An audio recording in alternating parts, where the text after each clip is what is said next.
जय होई अष्टमी। होई आठे अष्टमी व्रत के पूजन विधि। यह व्रत कार्तिक लगते ही अष्टमी को किया जाता है। जिस वार को दीपावली होती है अहोई आठे भी उसी बार को पड़ती है। इस व्रत को वे स्त्रियां ही करती हैं जिनके संतान होती है। बच्चों की माँ दिन भर व्रत रखे सायंकाल दीवार पर अष्टकोष्ठक की अहोई की पुतलियां रंग भर कर बनाए। उस पुतली के पास सई तथा सई के बच्चों का चित्र भी बनाए। यहाँ छपी हुई अहोई अष्टमी का चित्र मंगवा कर दीवार पर लगाए तथा उसका पूजन कर सूर्यास्त के बाद अर्थात तारे निकलने पर अहोई माता की पूजा करने से पहले पृथ्वी को पवित्र करके चौंक पूर कर एक लोटा जल भरकर एक पलटे पर कलश की भांति पूजा करें। अहोई माता का पूजन करके माताएं कहानी सुने। पूजा के लिए माताएं पहले से एक चांदी की अहोई बनाएं जिससे सेव कहते हैं और उसमें चांदी के 2 दाने मोती डाल दें। जिस प्रकार गले में पहनने के हार में पेंडिल लगा होता है उसे की भांति चांदी की होई डलवा दें और डोरे में चांदी के दाने डलवा लें। फिर अहोई की रोली चावल दूध व भात से पूजा करें। जल से भरे लोटे पर सतिया बना लें। एक कटोरी में हलवा तथा रुपया बायना निकाल कर रख लें और 7 दाने गेहूं के लेकर कहानी सुने। कहानी सुनने के बाद अहोई सेव की माला गले में पहन ले। जो बायना निकाल कर रखा था उसे सासू जी के पांव लगकर आदरपूर्वक उन्हें दे देवें। इसके बाद चंद्रमा को अर्घ्य देकर स्वयं भोजन करें। दीपावली के बाद किसी शुभ दिन अहोई को गले से उतार कर उसका गुड़ से भोग लगावें और जल के छींटे देकर मस्तक झुकाकर रख दें। जितने बेटे हैं उतनी बार तथा जितने बेटों का विवाह हो गया हो उतनी बार चांदी के 2-2 दाने अहोई में डालती जावें।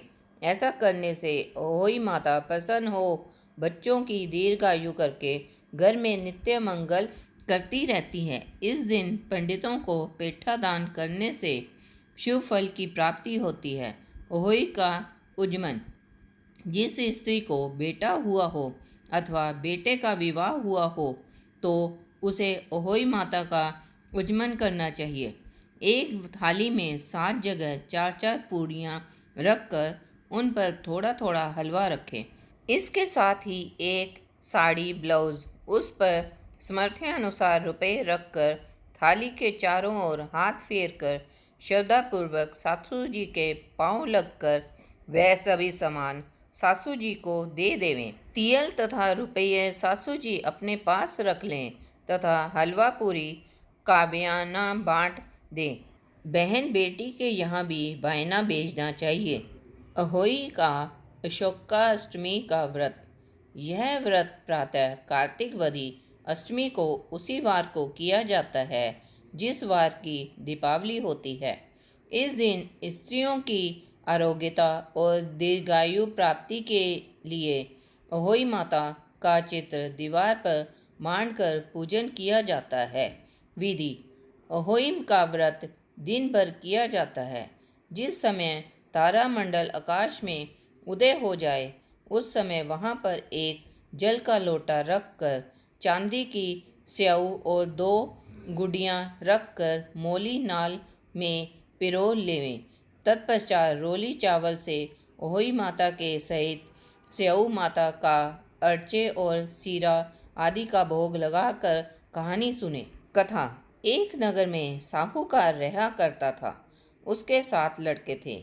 एक दिन उसकी स्त्री खदाने में मिट्टी खोदने के लिए गई और ज्यों ही उसने जाकर वहाँ कुदाली मारी त्यों से ही के बच्चे कुदाली की चोट से सदा के लिए सो गए। इसके बाद उसने कुदाल को सेऊ के खून से सना देखा तो उसे से के बच्चे मर जाने का बड़ा दुख हुआ, परंतु वह विवश थी क्योंकि यह काम उससे अनजाने में हो गया था।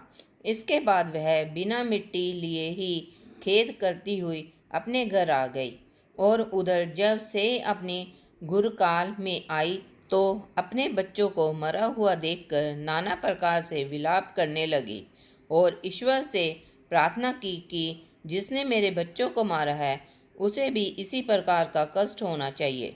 तत्पश्चात से के श्राप से सेठानी के सातों लड़के एक ही साल के अंदर समाप्त हो गए अर्थात मर गए।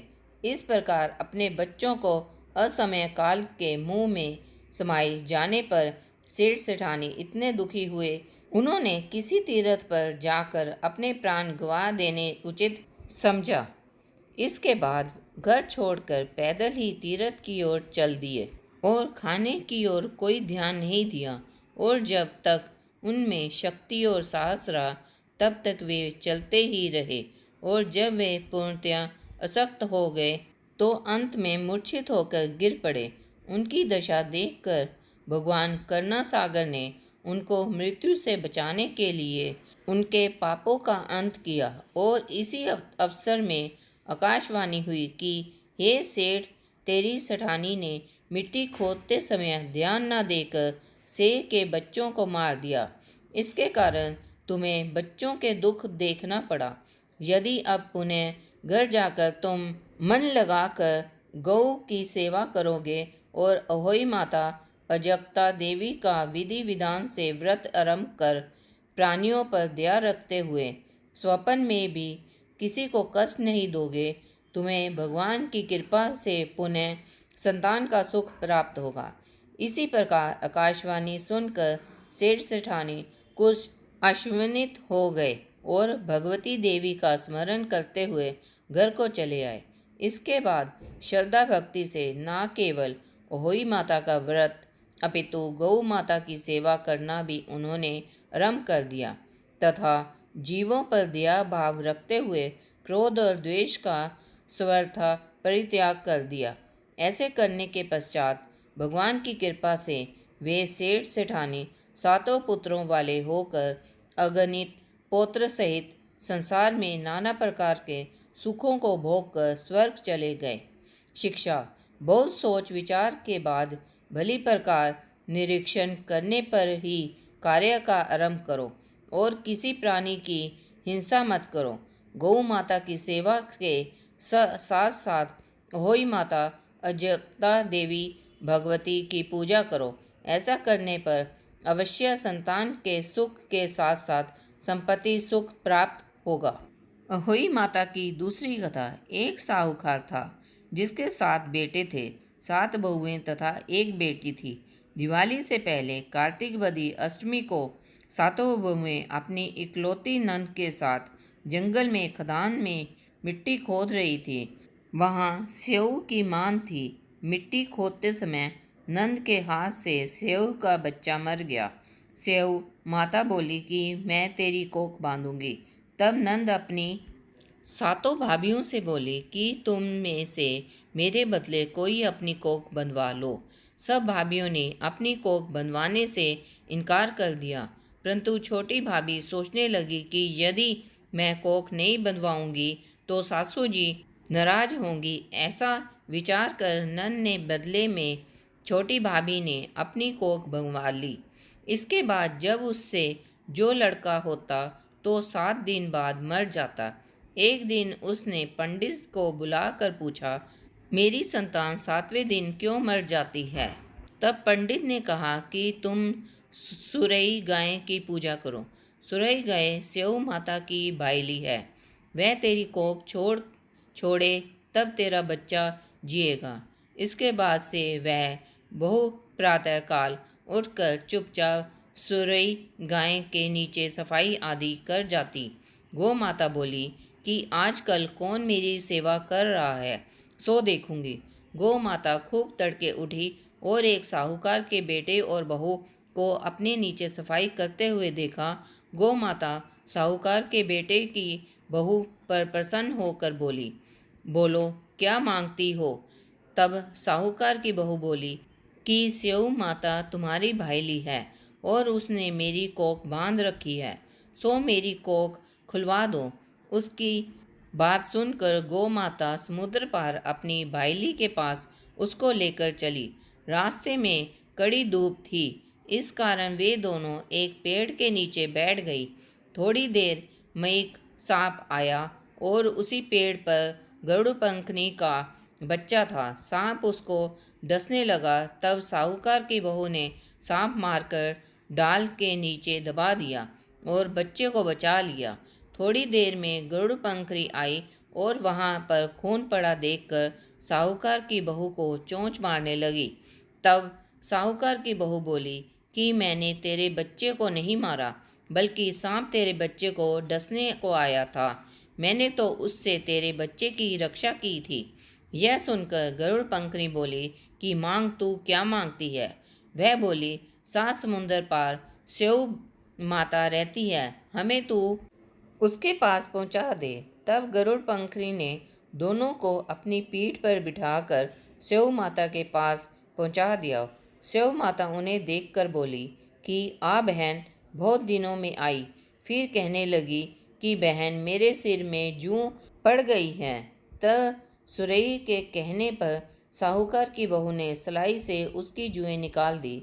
इस पर स्यऊ माता प्रसन्न हो बोली कि तूने मेरे सिर में बहुत सलाई डाली हैं, इसलिए तेरे 7 बेटे और 7 बहुएं होंगी।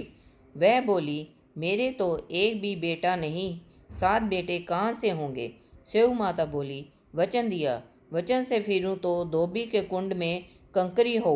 तब साहूकार की बहू बोली, मेरी कोख तो तुम्हारे पास बंधी पड़ी है।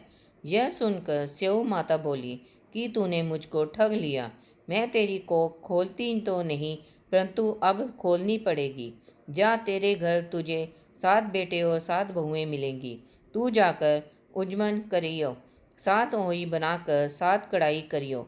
वह लौटकर घर आई तो वहां देखा 7 बेटे 7 बहुएं बैठे थे। वह खुश हो गई। उसने 7 ओही बनाई, 7 उजमन किया और 7 कढ़ाई की। रात्रि के समय जेठानियां आपस में कहने लगी कि जल्दी जल्दी नहाकर पूजा कर लो। कई छोटी बच्चों को याद करके रोने लगे। थोड़ी देर में उन्होंने अपने बच्चों से कहा, अपनी चाची के घर जाकर देखाओ कि आज वह अभी तक रोई क्यों नहीं। बच्चों ने जाकर कहा कि चाची तो कुछ मांड रही है, खूब उजमन हो रहा है। यह सुनते ही जेठानी दौड़ी दौड़ी घर आई और जाकर कहने लगी कि तूने कोख कैसे छुड़ाई? वह बोली, तुमने तो कोख बंधवाई नहीं, सो मैंने बंधवा ली थी। अब स्यऊ माता ने कृपा करके मेरी कोख खोल दी है। स्यऊ माता ने जिस प्रकार उस साहूकार की बहू की कोख खोली, उसी प्रकार हमारी भी खोलियो। कहने वाले और सुनने वाले की तथा सब परिवार की कोख खोलियो। जय होई माता, जय माता रानी की। भूल चूक क्षमा, गलती हो क्षमा। माता रानी सब पर मेहर करना, सबको तंदुरुस्ती देना, सुख संपत्ति देना। अहोई माता की चालीसा। श्री गणेशाय नमः। अहोई माता बिनती सुनो, सेवकी रखो लाज। संतान सुख समृद्धि दो, पूर्ण हो सब काज। जय अहोई अम्बे जगदम्बा, सदा सहाय करो सुख कंबा। नारी तव व्रत करती प्यारी, सुत सुख पाए सदा सुखकारी। निर्धन धनी हीन सुख पावे, दरिद्र मिटे वैभव बरसावे। सिंहासन तू जगत भवानी, भक्त बचावन वाली रानी। धूप दीप नैवेद्य चढ़ावा, भक्त मनोवांछित फल पावा। पुत्रवती नारी सुख पावे, पुत्रहीन के पुत्र वसावे। सुख संपत्ति देहि जगदम्बा, दुख दरिद्र मिटे सब कंबा। अष्टमी तिथि व्रत करी जो नारी, करे श्रद्धा सहित तैयारी।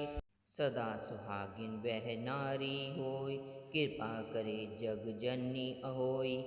अहोई माता की कृपा, रहे सदा परिवार। संतान सुख वैभव बढ़े, मिटे पाप संहार। अहोई माता की जय। अहोई माता की आरती। ओम जय अहोई माता, मैया जय अहोई माता। तुमको निश दिन ध्यावत, मैया जी को निश दिन ध्यावत, हर विष्णु विधाता। ओम जय अहोई माता। ब्रह्माणि रुद्राणि कमला तू ही जग माता, मैया कमला तू ही जग माता। सूर्य चंद्रमा द्यावत, सूर्य चंद्रमा द्यावत, नारद ऋषि गाता। ओम जय अहोई माता। माता रूप निरंजन सुख संपत्ति दाता, मैया सुख संपत्ति दाता। जो कोई तुमको ध्यावत, जो कोई तुमको ध्यावत, नित मंगल पाता। ओम जय अहोई माता। तू ही पताल बसंती, तू ही है शुभ दाता, मैया तू ही है शुभ दाता। कर्म प्रभाव प्रकाशक, कर्म प्रभाव प्रकाशक, जगनिधि से त्राता। ओम जय अहोई माता। जिस घर थारो वासा, वाही में गुण आता, मैया वाही में गुण आता।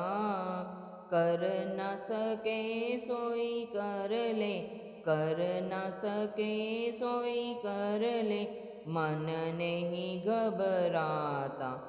ओम जय अहोई माता। तुम बिन सुख न होवे, ना कोई पुत्र पाता, मैया ना कोई पुत्र पाता।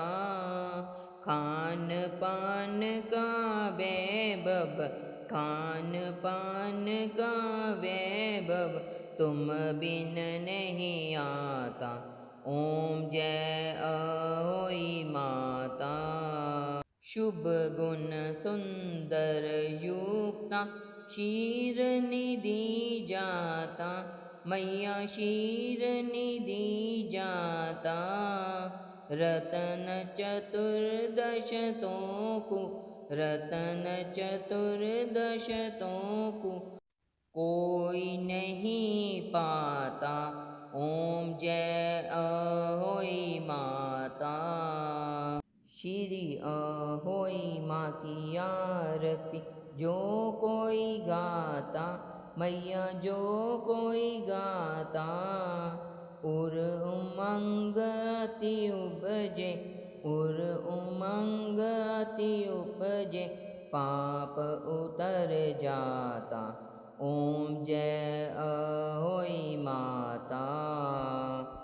ओम जय अहोई माता, मैया जय अहोई माता, मैया जय अहोई माता। सारे बोलो अहोई माता की जय। जय माता दी।